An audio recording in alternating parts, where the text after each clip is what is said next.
Ya gini Bung, bernegara itu tidak pertempuran. Karena aneh kalau satu negara kita harus bertarung ya, bertempur ya. Sebentar, perkara hukum itu pertempuran hukum, bukan negara sedang bertempur. Ini pertempuran hukum. Hukum bukan pertempuran. Hukum itu pakai ilmiah. Bagaimana hukum itu pakai sih? wacana, pakai argumen, bukan pertempuran. Saya jelaskan pertempuran sedikit. hukum. Kalau mau ya bukan pertempuran negara. Menganalogikan bernegara itu harus analogi yang benar. Saya wartawan, dunia narasi saya kuasai tulis menulis. Menganalogikan negara itu tidak menguasai hukum pidana, ya. Tapi bukan pertempuran. Pertempuran itu saling bunuh. Pertempuran hukum. Tidak ada sih. Bahaya ini pertandingan bola. Pertempuran bola. Pertempuran bola. Ini pertempuran. Tolong.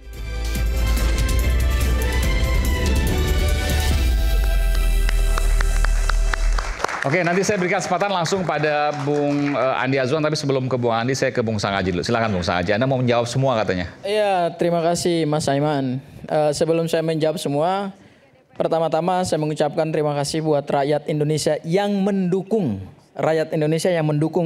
gerakan RRT, Mas Roy, Bang Rismon, dan Dr. Tifa, dalam kerangka membongkar ijazah palsu Presiden Joko Widodo. Dan yang kedua, kami juga mengucapkan terima kasih atas dukungan moral dari para pakar, para akademisi, para aktivis yang juga ikut mendukung gerakan ini dalam rangka kita memberikan kejelasan terhadap ijazah mantan presiden 2 periode. Itu hal yang pertama. Hal yang kedua, Mas Aiman, saya pikir ini forum menarik ya Mas Aiman, agak beda dengan forum-forum sebelumnya gitu. Karena yang hadir di sini adalah para ahli, para pakar ya. Kami di sini nih ada 4 alumni dari Fakultas Hukum Universitas Indonesia. Dan UGM juga. Dan ada juga yang dari UGM juga gitu ya. Ada senior saya Bang Sugeng, alumni tahun 91 ya kalau saya tidak salah. Kemudian ini guru saya juga Profesor Bang Tengku Nasrullah dan sahabatku Aristo Pangaribuan. Kami ini satu ilmu nih. Satu alma mater, satu fakultas. Tapi terkait dengan pembahasan kita hari ini Mas Aiman, saya ingin memberikan beberapa catatan kritis ya terkait dengan isu ijazah Pak Joko Widodo. Ya, kalau tadi Bang Tengku Nasrullah mengapresiasi betul Aristo Pangaribuan, sahabatku ini, karena memang dari awal tadi saya perhatikan terlihat sangat objektif, ya. Tetapi kemudian belakangan saya lihat Bang Aristo keluar dari pakemnya sebagai seorang pakar, ya. Apalagi kemudian membuat suatu ilustrasi bahwa perkara pidana itu seperti pertandingan yang ada skornya sekarang Pak Jokowi leading 10-0 atau 7-0. No, saya kira ini keliru ini. Saya tidak pernah mendengar seorang ahli yang bisa ngomongnya seperti ini. Ya, jangan membawa pendekatan sport law yang pernah diajarkan Aristo di UI dalam pendekatan hukum pidana, meskipun beliau juga ngajarin hukum acara pidana. Saya kira tidak tepat. Kita menggunakan skor-skor, apalagi ilustrasinya ini pertandingan, Pak Jokowi leading, berapa kosong. No, ini keliru. Yang dicari dalam proses perkara ini adalah pendekatan pidana formil dan pidana material. Dan ingat, hukum pidana itu keras sifatnya Mas Aiman. Kenapa dia keras? Ini ada ahli hukum pidana di sini ya. Kenapa dia keras? Karena sanksinya tegas. Bisa mengancam kebebasan seorang warga negara sebagai manusia bebas. Oleh karena itu, pendekatan-pendekatan hukum pidana itu tidak boleh kita menganalogikan ini sebagai satu pertandingan. Oh, ini ilmu dari mana ini? Berarti Bang Aristo selama ini ngajarin mahasiswa UI tidak konsisten. Kan beliau ngajarin mahasiswa UI pakai ilmu-ilmu yang sangat luar biasa. Kok di forum rakyat bersuara ngomongnya jadi lain gitu loh. Ya. Jadi menurut saya ini pakar yang tidak objektif. Ya, dan pendapatnya tidak akan mempengaruhi proses hukum pidana ini. Ya, mohon maaf kawanku Aristo Pangaribuan.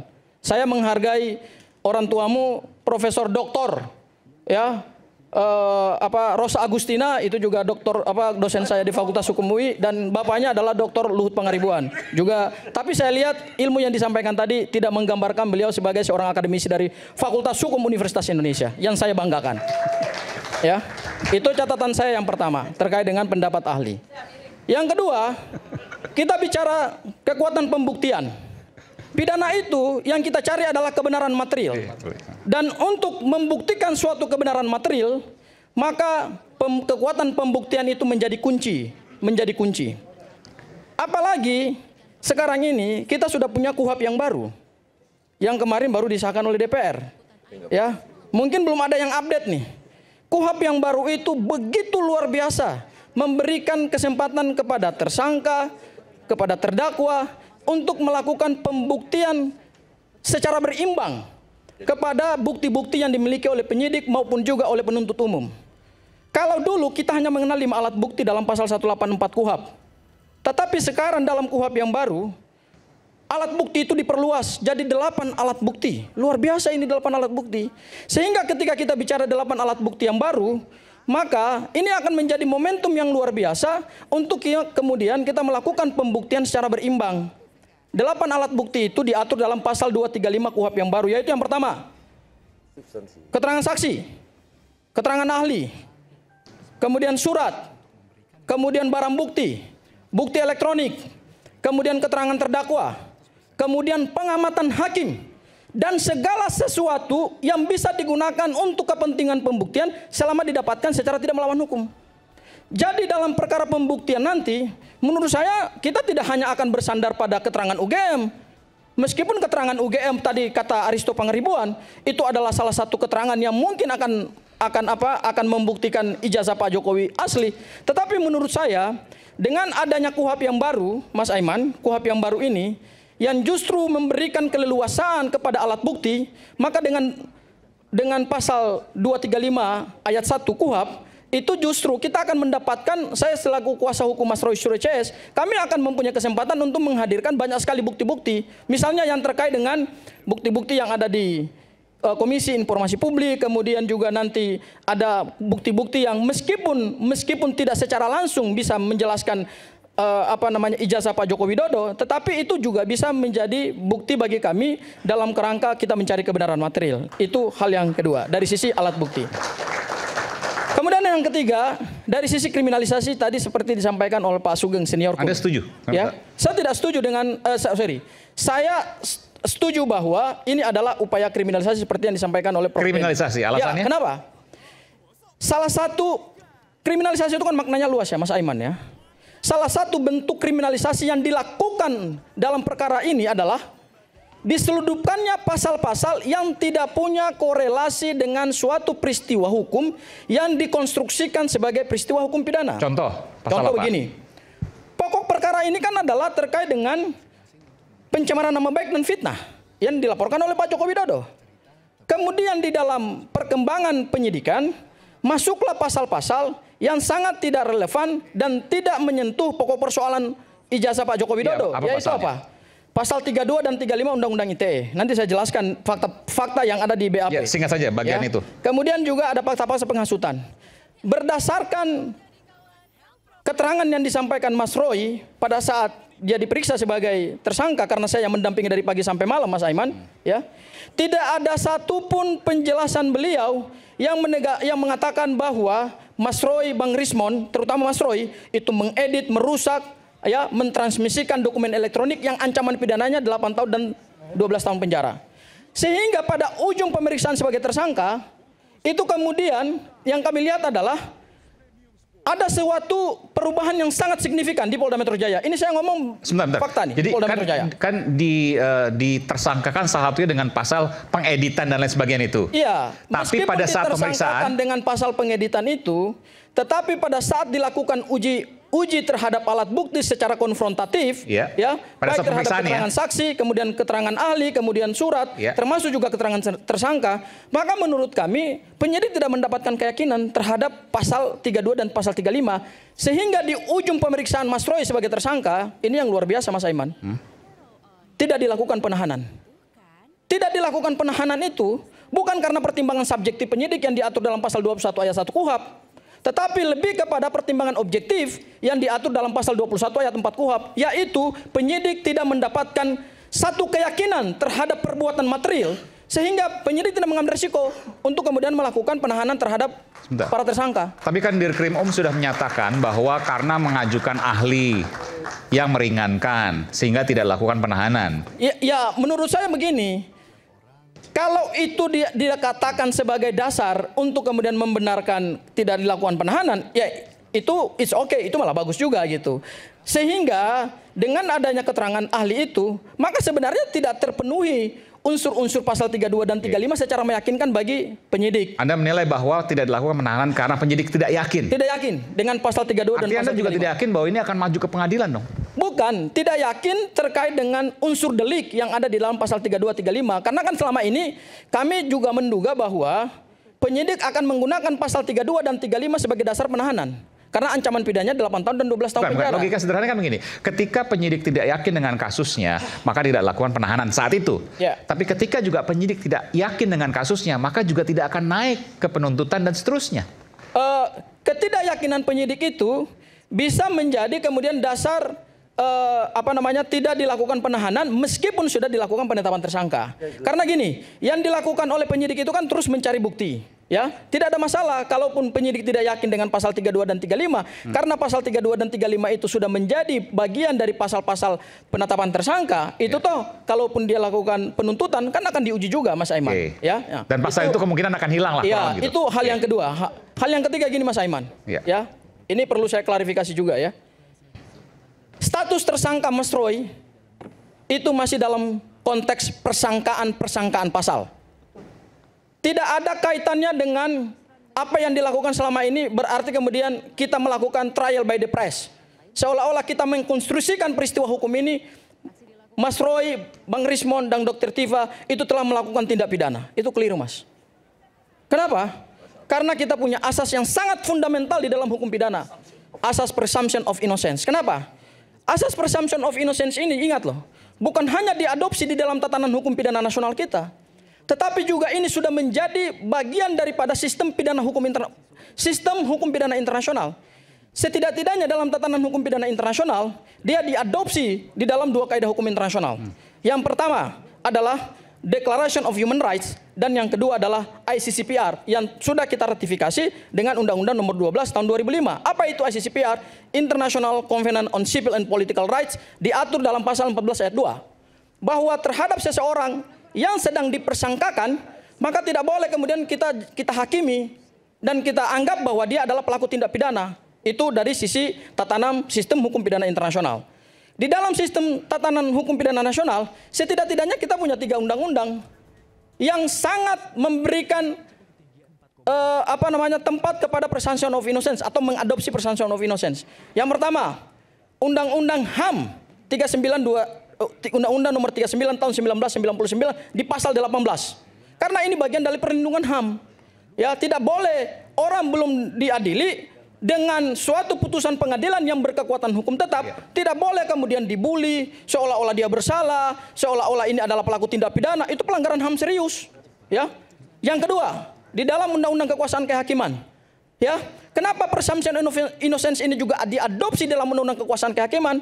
Karena itu menjadi guidance buat hakim ketika mengadili suatu perkara, tidak boleh punya praduga bahwa orang ini bersalah. Itu nggak boleh. Dan yang ketiga, itu juga diadopsi di dalam KUHAP yang baru, termasuk juga Undang-Undang Nomor 8 Tahun 1981, KUHAP yang lama. Jadi yang ingin saya katakan adalah, mari kita hargai proses hukum ini. Kita tidak boleh mengatakan bahwa dengan penetapan tersangka ini Pak Jokowi leading skor 10-0 lah, 20-0 lah. Buat saya itu nonsen itu. Oke. Silakan. Boleh sebentar, Ban. Boleh karena menyebut nama saya. Boleh sampaikan sedikit. Ya kalau 10-0 enggak, 15-0. Sekali lagi saya menyatakan kebanggaan saya sebagai dosen UI, begini mahasiswa saya, luar biasa. Dan memang ini dulu saya suka diprotes oleh mereka berdua karena banyak sekali memberikan tugas ternyata biasa. Bantah dulu teori hukum. Teori hukum pidana, tolong Bang. Mas Aiman boleh saya karena saya disebut pidana, Bang. Karena Bang Aristo dulu, Bang. Karena nama saya disebut tadi. Pertama ya soal nggak boleh 3-0, 10-0, 15-0. Oke. Saya mau tadi dari mana kok hukum acara pidana itu dibuat seperti pertandingan? Itu memang logika sederhananya begitu. Gini, kalau masa ngaji nanti pulang buka arsip legislasi DPR, KUHAP kita yang 81 dan KUHAP kita yang baru, ya. Dan saya baru menulis itu, judulnya Authority Rights and Reform di jurnalnya Cambridge, ya. Jadi bukalah legislasi itu bahwa hukum acara pidana kita itu ketika didiskusikan itu dibayangkan sebagai pertarungan antara negara dengan individu.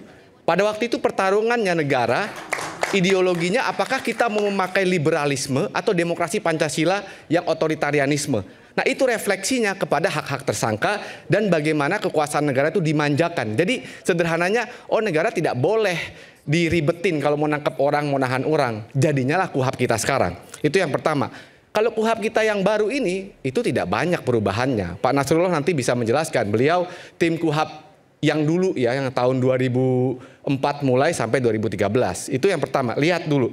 Jadi yang kedua, dalam literatur global, kalau kita melihat bahwa proses acara pidana itu adalah proses pertandingan, itu memang begitu. Saya kasih contoh di common law system, dan itu direfleksikan bukan karena kita nggak sesuai dengan Amerika. Tidak, itu ada perdebatan di dalam undang-undang legislasi arsip undang-undang KUHP kita. Makanya di Amerika kita lihat The People versus O.J. Simpson, dia memakai kata versus. Ya, dan dilihat ya sebutannya, apa sebutannya advokat defense lawyer, apa yang di defense, karena ada serangan, ada offense dari negara. Nah itu pertama, itu logika soal pertandingan itu banyak sekali Mas Sangaji ya literaturnya, itu yang pertama. Oke, sebentar, yang kedua, satu dulu, silakan. Saya jawab ya, gini, kalau logikanya adalah pertandingan dalam konteks kita mencari kebenaran material, itu it's okay, it's fine. Tapi kalau menggunakan pertandingan sepak bola lah, sport law lah, itu yang nggak tepat. Saya jelaskan lagi dari mana angka itu. Sebentar. Aku belum selesai. Aku menghargai Anda sebagai seorang dosen UI. Ya, ingat loh, kita punya asas gini. Pertandingan itu akan dihadapkan pada dua asas.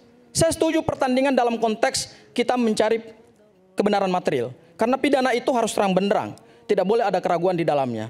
Tetapi kalau kemudian dikonstruksikan ini skor yang dipimpin oleh Pak Joko Widodo, kemudian kami mendaki membuktikannya akan susah. Ini tidak netral jadinya. Ya, saya jelaskan. Sebentar dulu Mas Aristo ya. Ingat, kita punya asasnya begini. Saya ingin kutip satu asas ya. Ini menarik ini, nanti bisa ditanggapi juga oleh para pakar yang lain. Asasnya begini. Ya. Seseorang yang mendalilkan sesuatu, maka dia harus membuktikan dalilnya. Jadi sekarang ini beban pembuktian hukum pidana itu ada pada pelapor, yaitu Pak Joko Widodo. Ya, beban pembuktian itu ada pada. Bentar.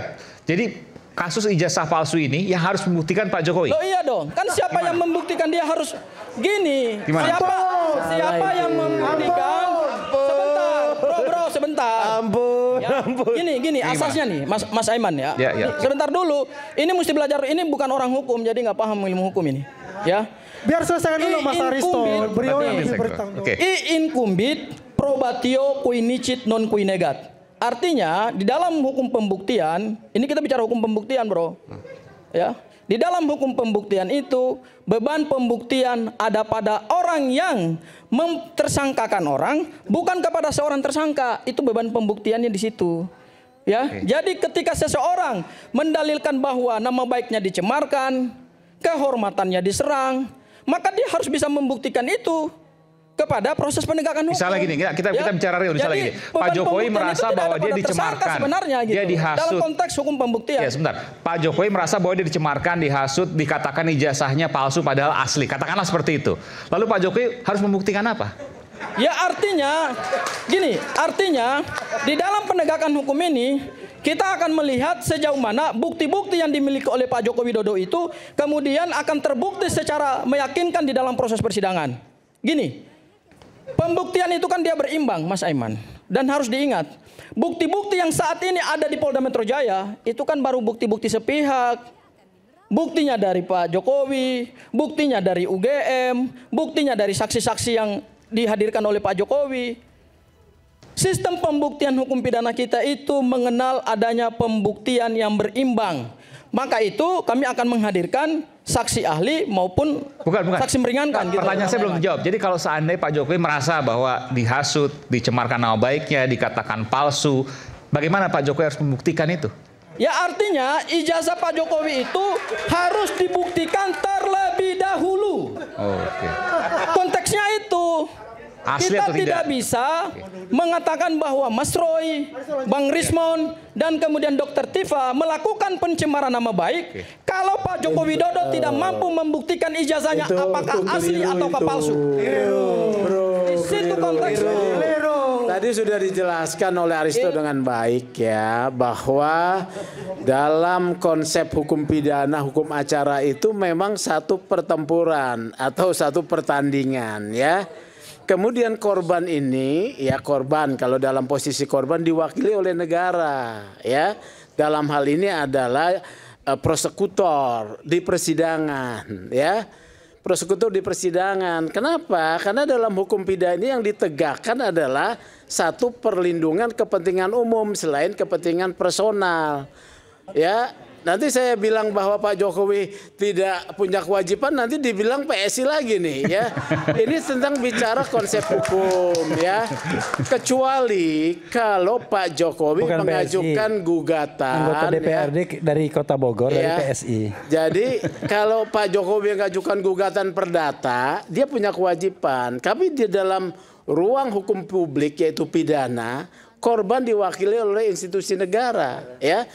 Maka ada sistem peradilan SPP mulai dari laporan, penyelidikan, penyidikan ya, kemudian sampai pada penuntutan. Nah, di depan persidangan ini, persidangan terbuka inilah ada kesempatan dari pihak terdakwa ya, yaitu Roy Suryo S berdasarkan unsur pasal 311 tadi membuktikan juga yang berimbang. Kalau mau dikatakan berimbang ya. Terbuka dia boleh menghadirkan ahli ahli digital forensik satu universitas ya boleh ya, nanti hakimnya akan mempertimbangkan. Kalau bisa meyakinkan bahwa ijazah Pak Jokowi memang palsu, bebas dia ya, bebas, dia bisa bebas. Bukan, ya. tadi pernyataan begini, ketika misalnya Pak Jokowi merasa dihasut, difitnah, maka Pak Jokowi harus membuktikan dulu bahwa ijazahnya asli atau palsu. Tidak begitu dalam sistem hukum pidana kita, dan ini ilmiah, yaitu bahwa apa? Bahwa Pak Jokowi sebagai korban ya, korban yang dinistakan punya hak untuk melaporkan. Maka melalui laporan pidana tipe B ini ya, tipe B, maka dilanjutkan. Yang mau terakhir lagi nih, saya mau tambahkan ya. Saya menyarankan ya pada polisi, jaksa, hakim jangan menahan Roy Suryo. Kenapa? Kenapa? Ini jadi begini ya. Tuduhan terhadap mereka ini kan menggunakan pendekatan presumption of innocence. Tidak boleh seorang pun dinyatakan bersalah sebelum ada putusan pengadilan, ya. Jadi dia ketika di persidangan dia jangan ditahan. Karena nanti kalau digunakan instrumen penahanan, walaupun itu legal ya, instrumen penahanan, maka dalam sejarahnya pengekangan kebebasan itu adalah penggunaan kekuatan negara untuk menindas, mengekang ya. Dan yang kedua, tapi sebentar, penetapan tersangka kan juga dalam tanda kutip bisa dikatakan sebagai menindas. Tidak. Maksudnya Bang Sugeng ini saya sudah paham ini. Maksudnya ya, nanti kalau putus aja baru ditahan. Iya, ya kalau penetapan tersangka itu gitu, untuk mengikuti prosedur dalam sistem peradilan pidana. Kalau nggak ditetapkan tersangka bagaimana? Ya, ini menarik nih Mas Aiman ya. Jadi seniorku sudah mulai berubah pikiran, tidak boleh ditahan karena kemarin-kemarin saya mendengar bahwa harus ditahan. Saya dari awal bilang jangan ditahan. Ini menarik. Ya. Terima kasih. Terima kasih statement itu telah mendukung. Karena begini loh ya. Penahanan terhadap Mas Roy, Bang Rismon dan penggunaan kekuatan negara dalam sejarahnya, penahanan itu adalah hukuman, padahal dia belum bersalah. Ya. Ini kan saran Itu saran saya. Gitu ya. Mas Aiman menarik nih ya. Jadi gini, penetapan tersangka itu kalau kita menggunakan pendekatan criminal justice system atau sistem peradilan pidana, ini kan baru pintu masuk. Ini kan baru satu tahap dari satu rangkaian sistem peradilan pidana yang masih panjang, Bos. Ini masih panjang ini. Kalau disebut pertandingan dalam konteks kita mencari kebenaran material, yes, saya setuju. Karena apa? Karena yang akan ditandingkan ini kan adalah alat-alat bukti. Kita tidak menggunakan asumsi. Dan pembuktian material di dalam persidangan itu kan tidak bergantung pada pendapat kita di dalam forum ini. Betul. Dan juga tidak bergantung kepada apa yang berkembang di luar sana. Baik baik yang diperbincangkan oleh media, diperbincangkan oleh para ahli, diperbincangkan oleh para pakar, termasuk juga mahasiswa-mahasiswa yang mendukung gerakan Mas Roy Suryo CS, termasuk juga rakyat, itu tidak akan didengarkan oleh hakim. Tetapi di dalam proses pembuktian itu yang akan diuji itu adalah kebenaran alat-alat bukti. Apakah alat bukti yang diajukan itu sudah kemudian terang benderang? Ingat, alat bukti ini kan yang di Polda Metro Jaya itu baru fakta berkas. Boleh 1 menit? Ya, itu fakta berkas. Saya kira kesalahan terbesar dari menganalogikan Jokowi versus Roy ini adalah pertandingan bola. Itu ngawur menurut saya. Jadi kalau itu pakai logika pertandingan bola, sebenarnya kan bolanya ijazah. Nah, bola itu dipegang terus oleh Jokowi. Roy dan kawan-kawan hanya bisa membayangkan bola imajiner, nggak pernah bisa menendang untuk memasukkan gol. Itu kesalahan pertama ya. Yang kesalahan kedua, saya nggak mengira juga nih kawan saya yang Police Watch ini ternyata otokratik ini logika berpikirnya. Gini Bung, bernegara itu tidak pertempuran. Karena aneh kalau satu negara kita harus bertarung ya. Bertempur ya. Sebentar, perkara hukum itu pertempuran hukum, bukan negara sedang bertempur. Ini pertempuran hukum. Bukan pertempuran. Hukum itu pakai ilmiah. Bagaimana hukum itu pakai wacana, pakai argumen, bukan pertempuran. Saya jelaskan pertempuran sedikit. hukum. Kalau mau bukan pertempuran negara. Menganalogikan bernegara itu harus analogi yang benar. Saya wartawan, dunia narasi saya kuasai tulis menulis. Menganalogikan negara itu tidak menguasai hukum pidana ya. Tapi bukan pertempuran. Pertempuran itu saling bunuh. Pertempuran hukum. Tidak ada. Bahaya ini pertandingan bola. Pertempuran bola. Pertempuran bola. Ini pertempuran. Jangan ngawur, woi. Tolong ngawur ya. Bernegara itu analogi yang benar adalah seperti naik. Negara itu seperti kapal, rakyatnya naik kapal untuk menuju destinasi, menuju ke gerbang kemakmuran dan sebagainya. Itu memang pembukaan Undang-Undang Dasar 45. Makanya, tetapi ketika kemudian dalam kasus-kasus penegakan Indonesia hukum, ini adalah ya, ketika nahkodanya harus diganti setiap 2 periode, ada nahkoda kapal yang tidak mau diganti. Tidak ada relevansinya dengan diskusi ijazah palsu. Kita kembali saat lagi bersama kami di Rakyat Bersuara. Saat lagi.